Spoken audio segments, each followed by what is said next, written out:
همه شما را با فرارسیدن ماه بزرگ، ماه رحمت، ماه مغفرت و ماه عتق من النیران و ماه آزاد کردن از آتش دوزخ و ماه تراویح و خیر و سخاوت از صمیم دل تبریک و مبارکباد میگویم. و از خداوند متعال مسئلت دارم که خداوند ما بندگانش را که در این روزهای درازترین از روزهای خودش ما را انصاف و توفیق داده است و بازگشت به سوی خودش کرده است و این روزه ماه شریف آهسته آهسته ما تمام کرده ایستادیم. برادران، روزه ماه شریف هم برادران اسلام برای ما و شما مهمان مونده است. چند روزش مونده است برای ما و شما فرصت. بنده هایی که امروز برادران اهل اسلام یعنی که بر رفتن این ماه بزرگ یعنی که اشک میریزونند و غمگین میشوند که این ماه رحمت و مغفرت با به سال دیگر نصیب میکنه یا که نمیکرده باشد، برادران اینها همش برای ما و شما غنیمت هستند.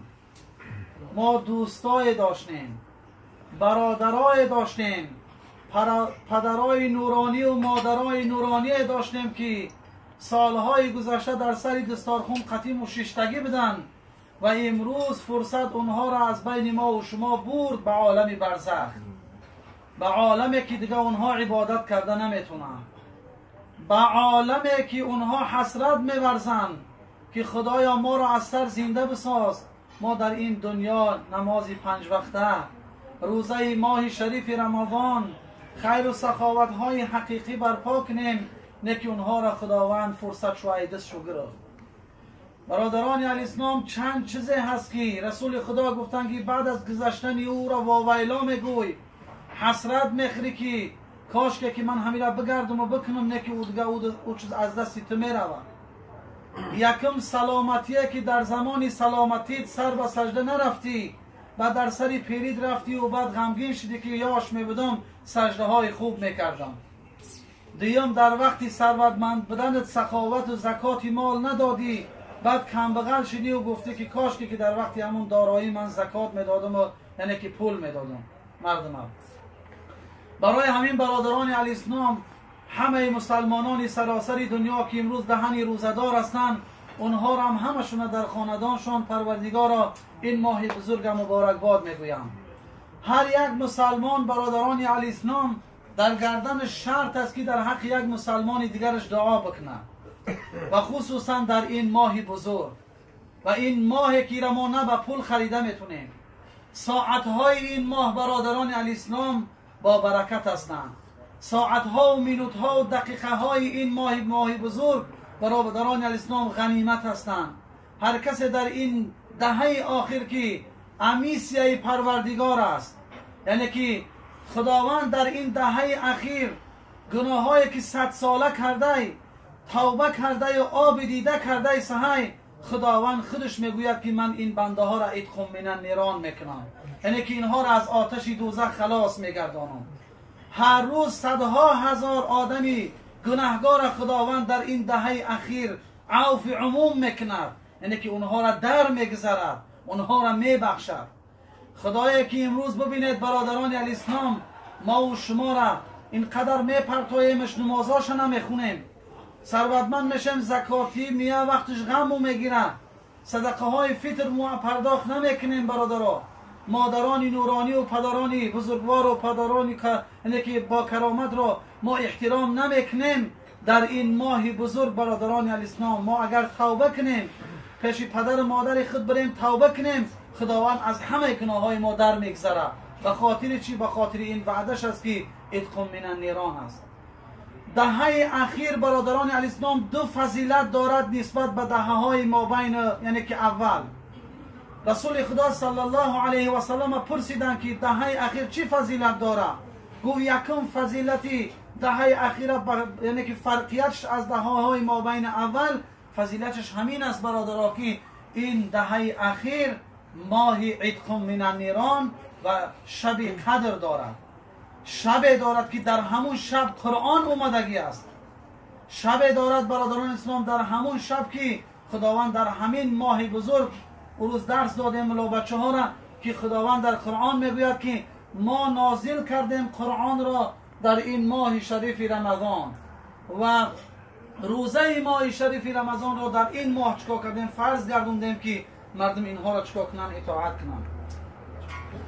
برادران الاسلام، ما امروز از سر رمضان تا آخر رمضان درباره فضیلت های ماه شریف رمضان ما بسیار صحبت ها کردگی هستیم، لیکن یک حکایه سیرت پیامبر خدا صلی الله علیه و سلم با امیه، یعنی که با عمک بچهش کافری سخترین در مکه مکرمه، میخواهم همون حکایه را به سمع شما برسونم که این پیغمبر خدا صلی الله علیه و سلم به خاطر این امت برادران اسلام بسیار عذاب کشیده است. به خاطر این امت برادران اسلام مهاجر شده است، گریزه شده است به اصطلاح امروزه بگیم. به خاطر این امت شکنبه های بدبو و نجاست های بدبو و این چیزها را در تال سرش میپرتافتن، یعنی که اینها را صبر کرده است به خاطر همین امت، به خاطر همین امتی که امروز روزدار در سر دسترخوان این برادر ششتگی هستند. انا همین پیامبر خدا صلی الله علیه و سلم به خاطر همین امت برادران الاسلام به شهر طایف دعوت رفتن. مشرک های طایف برادران دیوانه ها و کودک ها را پول دادن که این پیغمبر زیبا را سنگسار کنه، ای شهر بیرونش کنه. پیامبر خدا صلی الله علیه و سلم برادران سنگسار کردن، یعنی که در قفس سینه رسول خدا صلی الله علیه و سلم سنگ ها میزدن. حضرت زید و حضرت ابوبکر او را چکاری میکردن، سپری میکردن که به پیغمبر خدا نرسند. انا همین پیامبری که به خاطر همین امت برادران الاسلام خیست در راه خدا برمد، همین امتی که امروز روزه مبارکه ادا نمیکنه، همین امتی که امروز نمازاش نمیخونه، همین امتی که امروز پدر و مادرش احترام نمیکنه، همین امتی که امروز عزت اسلام نمیداره برادران الاسلام، چی جواب میگه در روز قیامت در پیشگاه پیغمبر خدا صلی الله علیه و سلم؟ شفاعت پیامبر خدا صلی الله علیه و سلم بالای کسی از برادران الاسلام که اتصال حضرت رسول خدا صلی الله علیه و سلم داشته باشه. شفاعت پیامبر خدا بالای امتی هست که روزه ماه شریف رمضان و 5 وقت نماز اینها را برپا داشته باشه. اون شفاعت اونقدر به قدر نیست برادران که امروز ما حیات عمر مبسین 40 و 50 و 60 و 70 بگذرونیم، یک بار پیشونی هامون در زمین نمونیم، یک صلوات به پیامبر نفرستیم، با ما روز قیامت از پیغمبر خدا شفاعت طلب کنیم. برای همین برادران الاسلام ما و شما را سوال هایی که در درون قبر در گردو میتیم، این از پیغمبر خدا صلی الله علیه و سلم ما و شما را میپرسم که ما حق پیغمبر خدا را باید پرداخت کنیم. در دنیا چند حقی است که خدا اونها را میپرسه، یکم حقی خودش، دوم حقی پیغمبرش و سوم حقی کی؟ پدر و مادر. ما باید سوال بکنیم که در این دنیا ما با خدا چیکار کردیم، با پیغمبر خدا چیکار کردیم و با پدر و مادر خود چیکار کردیم. پدر و مادر برادران اسلام یعنی که یک اولیای هستند، یک دوستی هستند در خاندان ما و شما که امروز ما و شما اونها را باید مثل گهواره که چشم برادران باید نگه شو بداریم. حکایه پیامبر خدا صلی الله علیه و سلم قطیم بدبخت امیه. رسول خدا صلی الله علیه و سلم برادران الاسلام از قبیله قریش است و از قبیله بنی عبدمناف است، از قبیله قریش و از قبیله که بنی عبدمناف. امیه بچه عمک پیامبر خدا صلی الله علیه و سلم است. دشمن سخت‌ترین اسلام در دنیا برادران اسلام این ابو جهل لعین است، دیم همین بدبخت امیه هست که تا روزی مردن به پیغمبر خدا صلی الله علیه و سلم دشمنی کردند، پیغمبر خدا را عذاب دادن، شکنجه دادن، لیکن برادران اسلام پیامبر خدا صبر کردن و امروز اسلام از عظمتی خودش در تمام روی دنیا با خبر شد. با سبب چی؟ با سبب صبر رسول خدا، با سبب یعنی که اخلاق و رفتار پیغمبر خدا صلی الله علیه و سلم. امیه لعین برادران الاسلام در خانهش یک روز مهمان ها را دعوت میکند از تمام اطراف دنیا. ثروتمند مکه، میلیونر مکه، از آن جمله پسر عمک خود را، یعنی که پیغمبر خدا صلی الله علیه و سلم را دعوت میکند. برای چی دعوت میکنه برادران؟ به خاطر این دعوت میکند که مهمون ها از هر طرف اومدگی هستند، او را سوال بکنن که تو اگر آدم خوب باشی برای چی خشتباری تو در ولسای دستارخونی تو نیستن؟ چخیلی که امروز بعضی انسان ها اینه که یک معرکه میگذرونن، خشتباری خودش رو فریاد میکنن که پگه یکم گپی کلانی نشود. این امیه بدبخت زیرکی میکند، پیامبر خدا صلی الله علیه و سلم به خونه خودش دعوت میکند. رسول خدا صلی الله علیه و سلم برادران علی اسلام به خانه امیه می رود، در بری بالا می نشیند و یکدیگر سوال میکنند، سلام میتیند، یکدیگر خود شناسایی میکنند. وقتی که طعام در پیش پیامبر خدا صلی الله علیه و سلم میمونند، حضرت رسول خدا از اون طعام تناول نمیکند. امیه از اون طرف میگوید که ای محمد به خاطر چی تو اوقات من نمیخری؟ میاد حتی گوشکی میکنه که دماوند همین مردم بخی که مردم میگن اوقات خیش تباش نخورد، خیلی بد نخوردی آخی نخور. رسول خدا صلی الله علیه و سلم آفتاب تابان رسالت که هست و حق به جانبی که او هست، ولما خلقنا الافلاک هست، بهترین شخصیت در تمام دنیا هست. از جنت و دوزخ، زمین و آسمان و کائنات و اشرق و مغرب و نباتات و حشرات و جین و طیور و مخلوقاتی که در تمام روی دنیا زندگی میکند، یعنی که پیامبر خدا صلی الله علیه و سلم بزرگتر و خوبتر هست. رسول خدا صلی الله علیه و سلم پیامبر بزرگوار علیه السلام اونقدر دوست می داشت و می گفت ای محمد صلی الله علیه و سلم، اگر من محمد خلق نمی کردم دنیا را خلق نمی کردم، اگر محمد من خلق نمی کردم زمین و آسمان را خلق نمی کردم، اگر محمد من خلق نمی کردم جنت و دوزخ را خلق نمی کردم، اگر محمد من خلق نمی کردم خدای خود ما آشکار نمی کردم برای مردم. تا او درجه ها را برادران اسلام، این پیامبر خدا محبوب پروردگار است.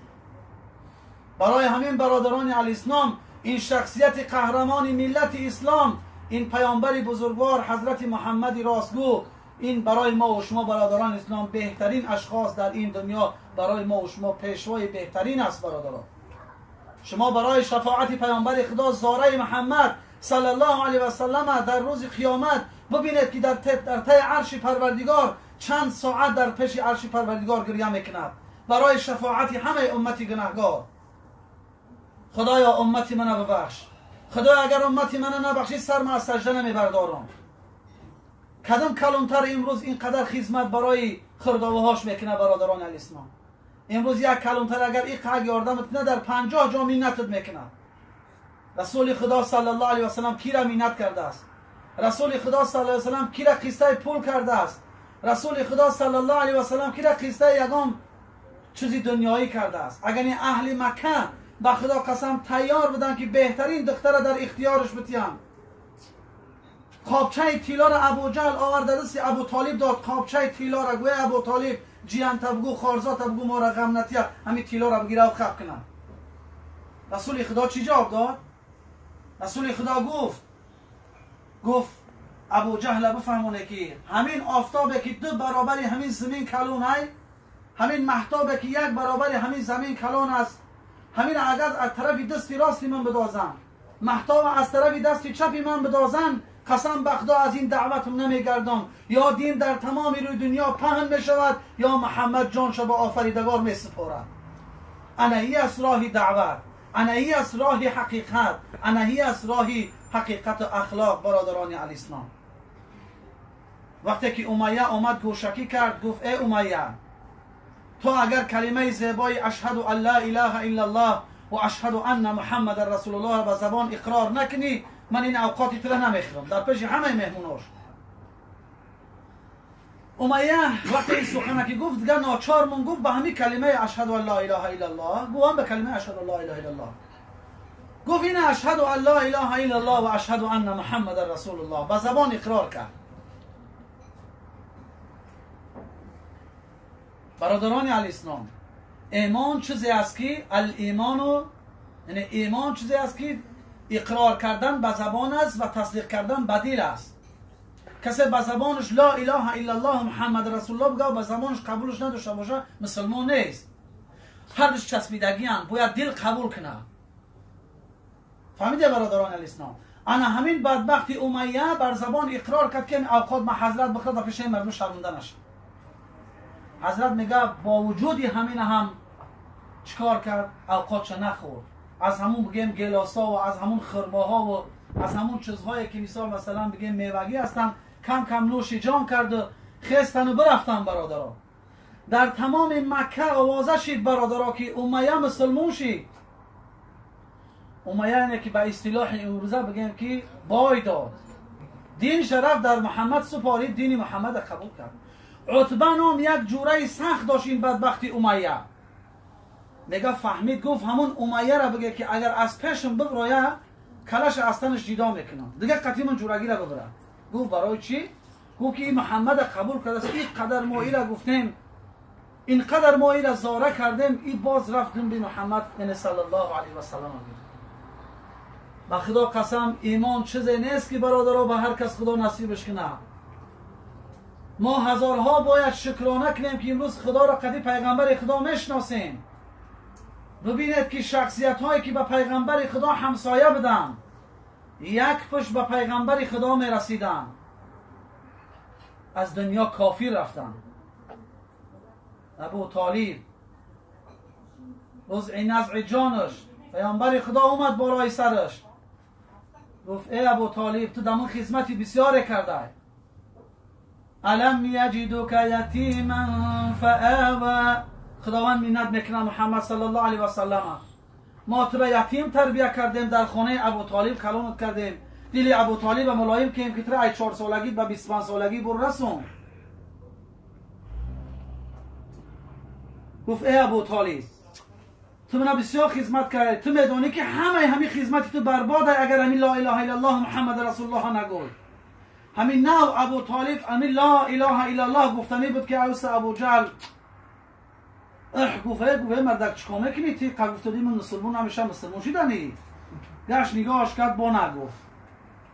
با پیامبر خدا صلی الله علیه و سلم برادرها باز مجبورش کرد. با از اون طرف عتبه و امیه گفتنش که ابو طالب گپات چی بود؟ گفتیم تا آخر یک خیل مردک تا آخر یک خیل باید بروه. چخیلی بعضی انسان ها امروز به یک دیگر جنگ منن دیگه عداوت و دشمنیش او قدر سخت میشه که میگه تا مردن من دیگه من قطعا مقاب نمیزنم. به خدا قسم فعل شیطان است. پشیمون میشیم به خدا قسم برای این کارامو.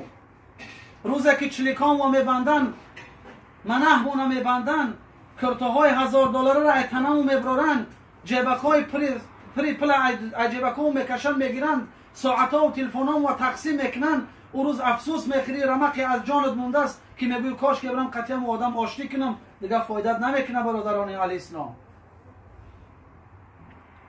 دویم باره مجبور کرد برادران الاسلام که جبرائیل علیه السلام پیش پیغمبر خدا با یک قواق گیرانده حاضر شد گوی محمد صلی الله علیه و سلم من یهده الله فلا مضل له و من یضلله فلا هادی له. شخصی را که خدا گمراه کنه هیچ کس او را هدایت کرده نمیتونه و شخصی را که خداوند هدایت کنه او را هیچ کس گمراه کرده نمیتونه. انا همین بدبختی امیه را عتبه قسمش خورد. یک روز در چهارهم اومدن عتبه که امیه را دید گوه نامرد دین محمد قبول کردی؟ گفت نه من قبول نکردم. گفت بیا بپرسیم ای پیش یک بپرس بعد خفشه. و من در خونه مهمون داشتم به خاطر مهمونم لا اله الا الله گفتم من بدیل قبول نکردم او را. خداوند در وصف همین عتبه و امیه در آیه قرآن حکایت میکند که روز قیامت اینها بسیار حسرت میخورند. گفت من مسلمان نشیدم. گفت بیا اینجا آغوشت بگیرم من قطعی گپ زنم خچاق بخچاق بدنم. گفت من اگر نمیگفتم اوقات من نمیخور شرمنده میشم در پیش مهمونام. گفت چیکار کنم؟ گفت من قبول نمینم ترا یک کار میکنی با من ترا قبول میکنم. گفت چی کار؟ گفت همون محمد صلی الله علیه و سلم فریاد میکنی چند انسان در همون معرکه تو اشتراک کرده؟ گفت 500 آدم. گفت 600 آدم دیگر معرکه فریاد میکنی از آن جمله پیغمبر خدا صلی الله علیه و سلم فریاد میکنی و محمد در مابین مردم در بالاش توف میکنی که مردم میبینن توفی ترا در بالای چهره حضرت رسول الله. بعد من قیت جورگی ما دوام میتونم. نباشد تو اصول نیست. خدا نگه بداره برادران اسلام از شیطان های انسی. قل اعوذ برب الناس، بگو به پروردگار مردم، ملک الناس، مالک مردم، اله الناس، پادشاه مردم، خدای مردم، من شر الوسواس الخناس، پناه طلب کنید از وسوسه که خناس است. خدا میگه همه امتا را که شما از خناس بترسه. خناس چی است؟ الذی یوسوس فی صدور الناس، آنچنان خناسه که وسوسه می اندازد در درون دل انسان. من الجنة والناس، از شیطان های جینی و انسی. مقصد ما انا همین بود که گوش کنید که شیطان های انسی و جینی کی هستند. شیطان جینی را رسول خدا صلی الله علیه و سلم گفتن خوبتر و نقصتر است از شیطان انسی. شیطان جینی شیطان حقیقی، شیطان انسی انسانی که رول شیطان بازی میکنه. رسول خدا گفتن که شیطان انسی یعنی شیطانی که آدم است، ای شیطان جینی بدتر است. گفتن برای چی؟ گفتن به خاطر اینکه شیطان جینی را اگر اعوذ بالله گوی 70 کیلومتر ایتنا دور میشه. این شیطانی انسی که در برات میگه بیا عرق بخوریم، بیا بریم فلان آدم میگه که عقارت بکنیم، یا که بیا بریم فلان جدا زینا بکنیم، این ایو چی از این با اعوذ بالله نمیگرزه، این نسبت با پیشتر میشینه و پیشتر. انا همون شیطان جین انسی بودن. عتبه گفت چیکار میکنی؟ گفت امی کارا میکنی من تو میبخشم. گویو که کار نیست. عتبه پگاش همه اوقات دیگه توقشمون تمامی همون مردمی که فیراد شو کرده بود همه‌شو فیراد کرد. از آن جمله رسول خدا صلی الله علیه و سلم فیراد کرد. برادران اسلام، رسول خدا صلی الله علیه و سلم از این کار بیخبر بودن که این بدبخت نقشه بد داره و اون بدبختی به نصیبه هم نفهمید که حافظ این نگهبان این الله هست. اون سیره که در درون دل عتبه و امیه گذشته بود، از این سیر خدا با خبر است که نگاه محمد در مابین مردم چکا کنن، شرمنده کنن. نه برادران الاسلام، کسی که بر دین محمد، کسی بر ضد محمد، کسی بر ضد قرآن و شریعت مبارزه اعلان میکند، جنگ اعلان میکند، بدونه که خودش به خودش جنگ کرده است. برای همین برادران الاسلام، هر نفری که امروز محمد صلی الله علیه و سلم دوست می‌دارد، او بداند که از شفاعت پیامبر خدا صلی الله علیه و سلم روز قیامت باخبر است. رسول خدا میگه در آمدن حضرت میکائیل، حضرت عزرائیل و جبرائیل از پشت پیغمبر خدا صلی الله علیه و سلم از پشت خونش بر اومدن. رسول خدا حیران شد که این ملائکه ها به خاطر چه قتیم رفته هستند. سفارش پروردگار بود که از قفای محمد بره که چی گپ میشود. وقتی که در آمدن این بدبخت عتبه، برادران الاسلام، از همون بلندی فرامد و پیامبر خدا را با شعر زیبا اگه پیشواز گشت دل پیغمبر خدا را چکا کرد، بردار کرد و گشت میگه آمد همین 1 متر موندگی ده و به سوی پیغمبر خدا صلی الله علیه و سلم توف کرد. نعوذ بالله. این تحقیر را ببینه برادران، این آزار را ببینه برای پیشوا و برای قهرمان ملت. آلی ما را که یک کس قطعی مخصوص سلام نکنه در حیات مخدش دیگه گپ نمیزنیم.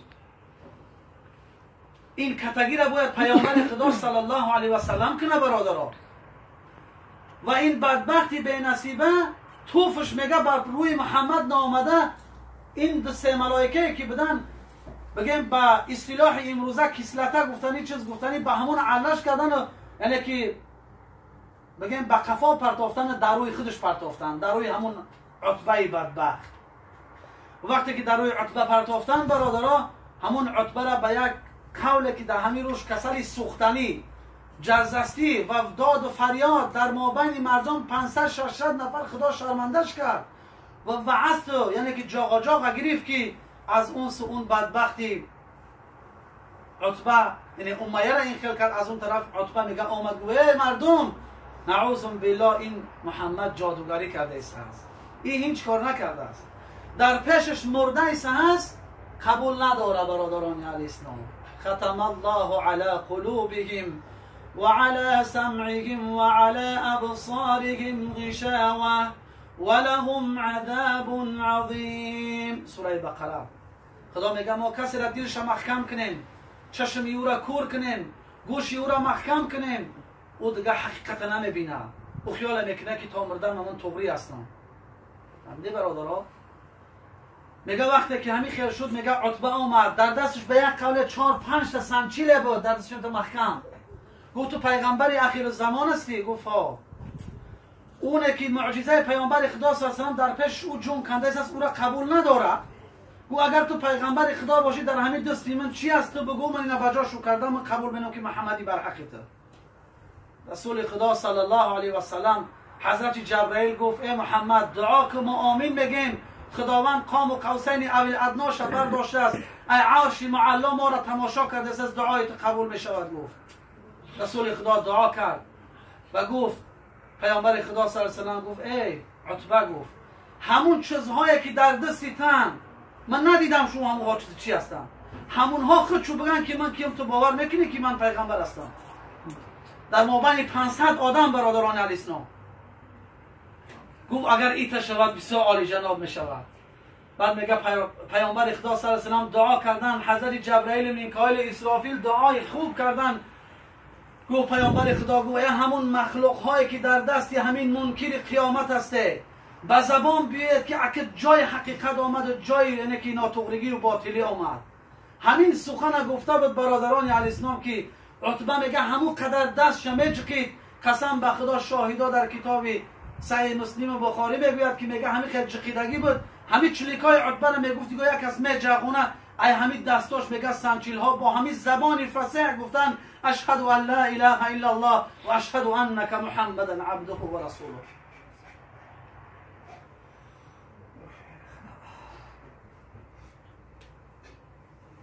تا که برادران علیه السلام امروز ما معجزه های پیغمبر خدا را امروز بازیچه حساب میکنیم.